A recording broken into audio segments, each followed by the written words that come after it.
এই যে ইন্ডিয়া থেকে পানি একবারে পাহাড়ের থেকে নাইমা, ঝর্ণার থেকে নাইমা বাংলাদেশে ঢুকতেছে। হ্যাঁ, মানে ইন্ডিয়ার পাহাড় থেকে পানি একবারে নাইমা বাংলাদেশের ভিতরে ঢুকতেছে, দেখছেন? আর সেই পানির সাইডে কিছু লোক মানে কয়লা খুঁজে না, আমরা টিভিতে মুভিতে বইয়ে পড়ি না যে কয়লা তুলে, কয়লা হচ্ছে খনিজ সম্পদ, তুলে সেটা জ্বালানির কাজে ব্যবহার করা হয়, বিক্রি করা হয়। তো এইখানে কিছু লোক কয়লা তুলে মানে প্রতিদিন নাকি তাদের 1 পাখি করে কয়লা হয়, 1 বস্তা হলে সেই কয়লাটা তারা 300-400 টাকা বিক্রি করতে পারে।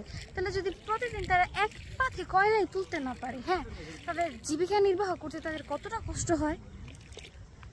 আর এই যে পানি খুব ঠান্ডা, এই যে মানে গোসল করতে ইচ্ছে করতেছে এই পানিতে।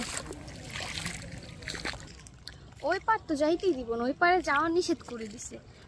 কত সুন্দর।